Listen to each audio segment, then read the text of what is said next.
Long ago, on a small island in the middle of the Mediterranean, on top of a big hill, sat a cave. This cave belonged to a giant Cyclops named Polyphemus, a beloved son of Neptune. He lived a humble, often lonely life with only his sheep to keep him company. On this particular day, Polyphemus looked out onto the sea and saw coming over the horizon a huge ship. It anchored on his beach, and out jumped 4 crewmen. Nervous, having never had visitors before, the Cyclops hid and watched as the strangers marched their way up to his cave.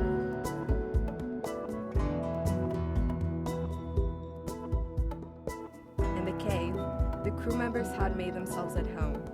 The Cyclops appeared at the door with the only welcoming gift he could find on such short notice.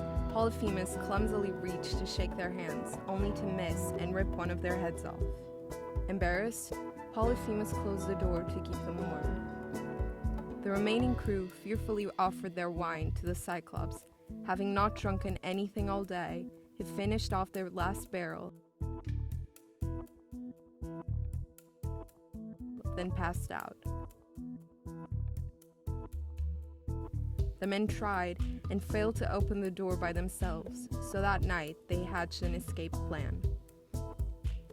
They sharpened a huge stake to a fine point and stuck the pointed end into the fire they had built until it glowed red hot.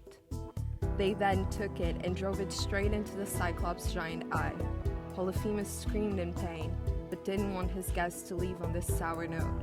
So he opened the door to let his sheep out and felt the tops of the sheep to make sure they didn't escape with them. But the 3 men had tactfully tied themselves to the bellies of the sheep.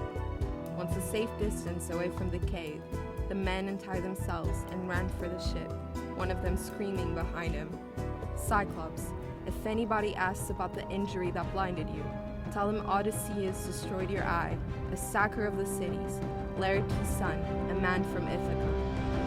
Betrayed and hurt, Polyphemus cursed out to his father, "Hear me, great Neptune, if I am indeed your own true begotten son, grant that Odysseus may never reach his home alive, or if he must get back to his friends at last, let him do so late and in sore plight after losing all his men." Then vowed never to have guests again as Odysseus and his men sailed away from the Cyclops' lonely little island.